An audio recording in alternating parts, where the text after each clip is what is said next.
اس سے کسی نے ایک محفل میں سوال پوچھا کہ کیا آپ اپنی بیٹی کو کسی غریب آدمی سے شادی کرنے کی اجازت دے سکتے ہیں؟ بل گیٹس نے کہا کہ پہلے آپ یہ سمجھ لیں کہ دولت کا مطلب صرف بینک میں پیسہ ہونا نہیں ہوتا.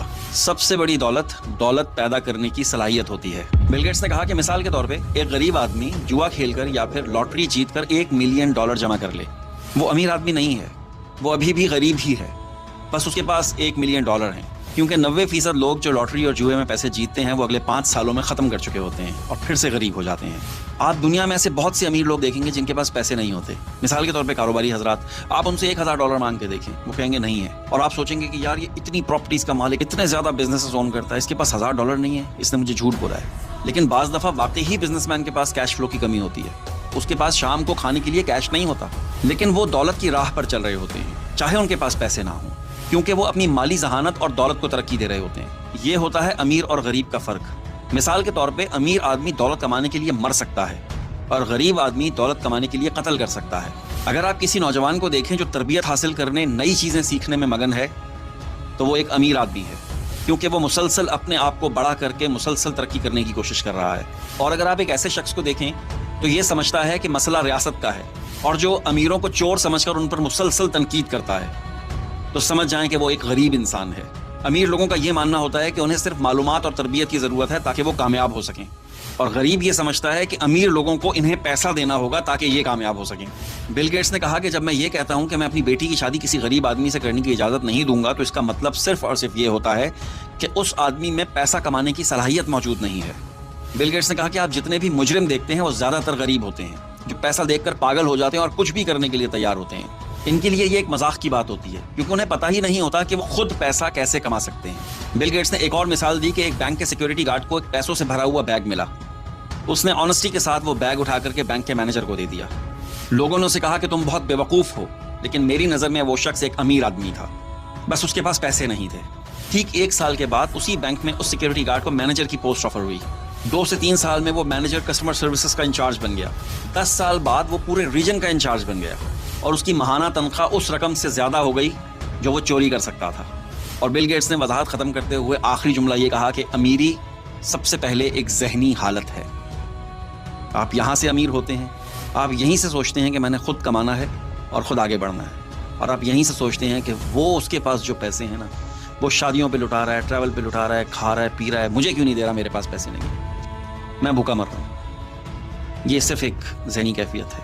اینی وے، آپ دیکھ رہے ہیں P4 پاکستان، آدھا کلو سے بھی کم. لیکن انسان جب تقریباً 6-7 سال کا ہوتا ہے تو اس کے دماغ کا وزن بڑھتے بڑھتے تقریباً 1.5 کلو تک ہو جاتا ہے. ماہرین کے مطابق جب ہم کھڑے ہونا، چلنا اور بات کرنا سیکھتے ہیں تو اس دوران ہمارے دماغ میں رابطوں کا ایک جال بچھنے لگتا ہے، جس کی وجہ سے دماغ کا وزن بڑھتا جاتا ہے. ہمارے دماغ میں تقریباً 100 ارب خلیات ہوتے ہیں، جیسے آپ آسان الفاظ میں سیلز کہہ لیں، 100 ارب سیلز. اور ان سیلز کے مابین پیغامات کی منتقلی سیکنڈ کے 1000ویں حصے میں ہوتی ہے. ہمارے دماغ کا دایاں حصہ جسم کے بائیں حصے کو کنٹرول کرتا ہے اور ہمارے دماغ کا بایاں حصہ جسم کے دائیں حصے کو کنٹرول کرتا ہے. دماغ سے ہمارے جسم تک کوئی بھی کام کرنے کے سگنلز 400 کلومیٹر فی گھنٹے کی رفتار سے پہنچتے ہیں. ایک دماغی خلیے کا سائز تقریباً 4 مائکرون ہوتا ہے. اس کا مطلب ہے کہ 30,000 دماغی خلیے سوئی کے سر کے اوپر سما سکتے ہیں. انسانی دماغ میں خون کی نالیوں کا ایک بہت بڑا جال بچھا ہوا ہے جس کی لمبائی تقریباً 700 کلومیٹر ہے. یعنی کہ اگر آپ اپنے دماغ کی شریان کو ایک سائڈ سے پکڑ کر ٹریول کرنا شروع کریں تو کراچی سے صادق آباد تک پہنچنے کے بعد بھی آپ کی دوسری شریان کا حصہ کراچی میں رہے گا. یہ تقریباً 1.5 کلو وزن ہونے کے باوجود بھی ہمیں اپنے سر میں دماغ کا وزن محسوس نہیں ہوتا. ہمارے سر میں دماغ کے ارد گرد ایک ہلکی سی جھلی ہوتی ہے اور اس جھلی کے اندر پانی ہوتا ہے اور اس پانی میں وہ دماغ ہوتا ہے. اس پانی میں تیرنے کی وجہ سے دماغ کا وزن تقریباً 18 گرام کم ہو جاتا ہے، اسی لیے ہمیں دماغ کا وزن محسوس نہیں ہوتا.